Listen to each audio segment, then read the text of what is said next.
Welcome to 1970, a year when cinema got absolutely unhinged. While mainstream audiences were watching Love Story and crying into their popcorn, cult filmmakers were serving up reanimated corpses, prehistoric bombshells in fur bikinis, and enough Technicolor blood to paint a small European village. These 5 films prove that sometimes the best movies are the ones that make you wonder what everyone involved was thinking.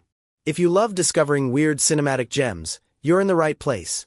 And hey, if you enjoy this deep dive into delightfully deranged cinema, smash that like button and subscribe for more. Hammer Films hits the reset button on their monster franchise with Ralph Bates as a Baron Frankenstein who's less tormented genius, more smirking sociopath. This younger, snarkier Victor murders his way through medical school, assembles a creature from stolen body parts, and treats the whole endeavor like a particularly messy science project. The film swaps gothic dread for jet black comedy, featuring gratuitous nudity, casual patricide, and a monster who's more confused than menacing. It's Frankenstein reimagined as a dark comedy where everyone's horrible and the body count rises faster than the creature.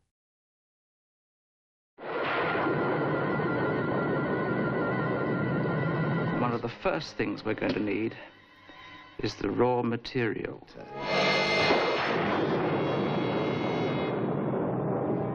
Alice, she's my housekeeper. I hope she can cook. People just aren't dying off so quick.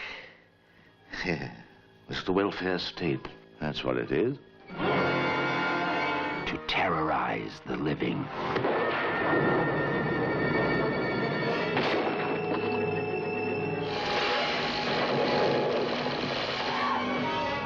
At no extra charge.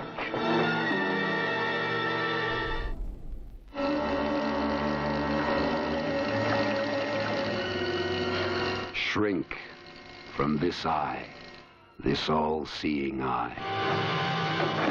Run from the horror, the ultimate horror of Frankenstein.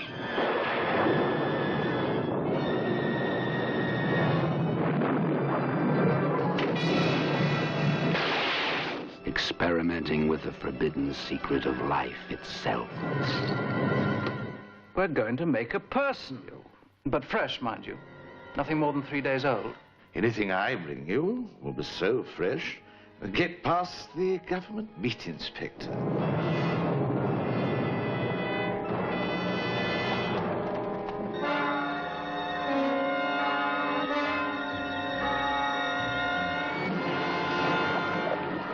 Frankenstein is back to raise the dead.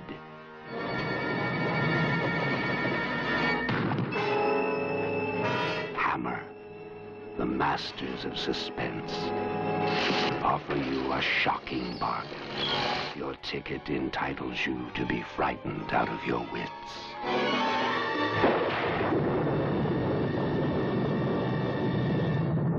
Hammer's follow-up to 1 Million Years BC proves they understood their assignment. Put Victoria Vetri in a fur bikini, add stop-motion dinosaurs, subtract coherent dialogue. The plot involves cave girl Sana fleeing human sacrifice, befriending a fisherman, and surviving everything from plesiosaurs to giant crabs while the moon threatens to destroy Earth.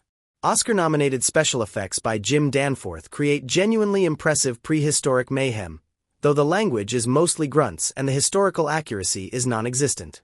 It's gloriously stupid, beautifully shot, and completely sincere about its absurd premise. Basically a Playboy pictorial that wandered into Ray Harryhausen's workshop. Who could even train man's deadliest enemy.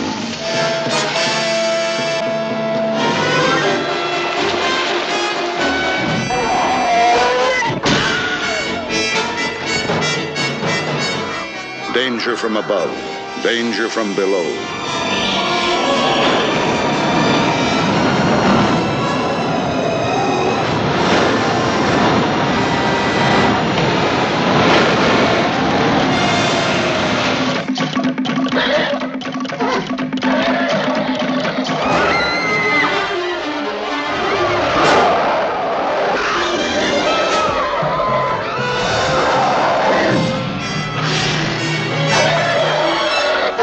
Very beginning, before man was master, when the moon wrenched a place for itself in the heavens.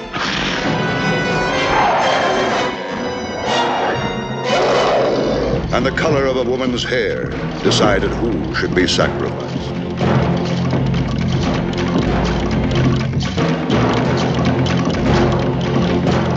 Starring Victoria Vetri, who could tame any man.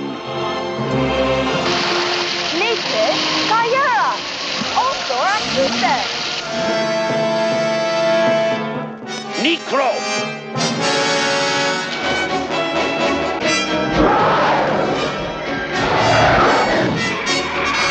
This is the time of unimaginable dangers.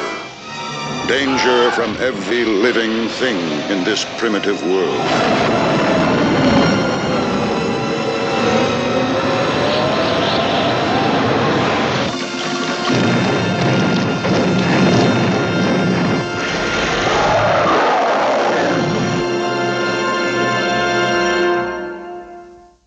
Christopher Lee returns as Dracula in Hammer's goriest entry yet, and the Count is absolutely done with subtlety.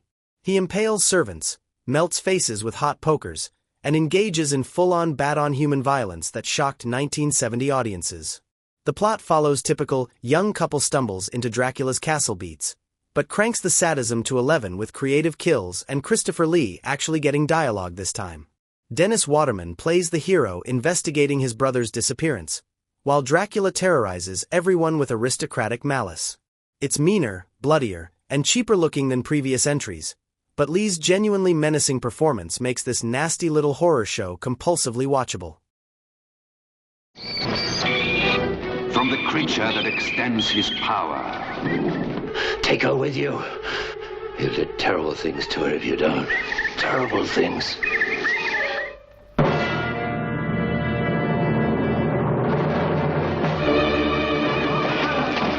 Hunt him. Burn down his citadel of evil. You fools! You think you can destroy my master?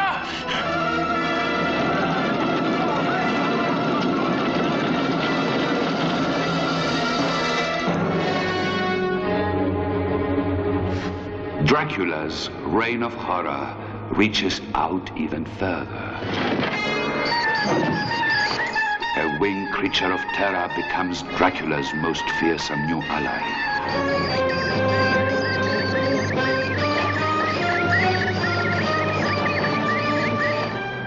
You will tell me everything.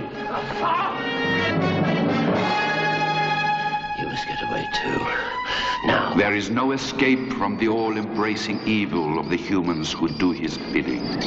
There is no escape, not even for the protected, from the scars of Dracula.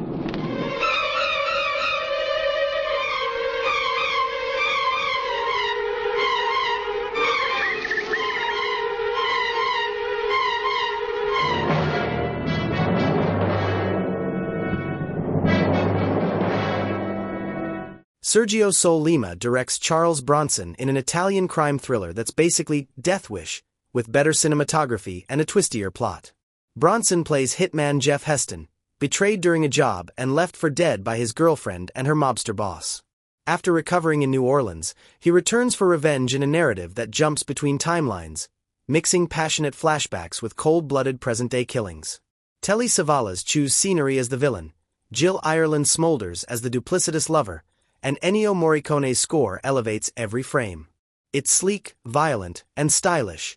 European thriller craftsmanship meets American tough guy simplicity in gloriously violent harmony. That runs with the speed of the death crowd and stops only for a target.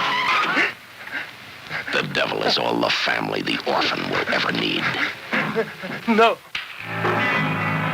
The family puts you in the middle of a killer's quarrel and leaves you with the sting of excitement.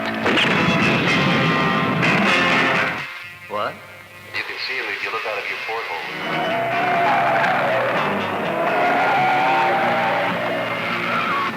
But when a private killer cuts into the family business, being a killer is suicide. The orphan sets up a one-man business with new rules. No rules. The only part of the family he wants is their most beautiful women.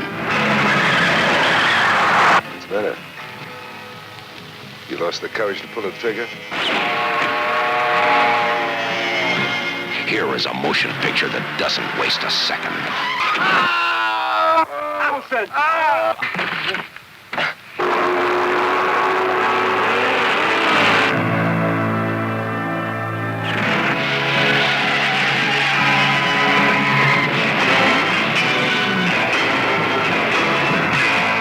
The Family.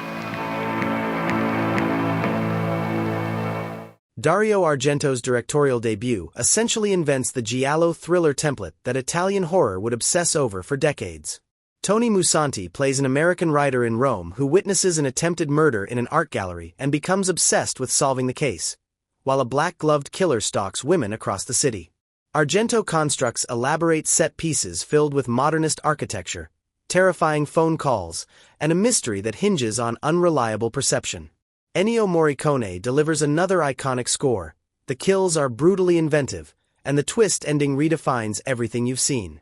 It's Hitchcock filtered through Italian style and violence. This damn thing is turning into an obsession.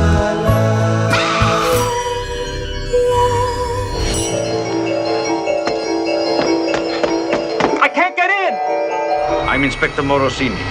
I want to know everything you saw and heard. I can't pin it down. There is a dangerous maniac at large in this city. I know, the poor girl. They think they see a link between the 4 murders.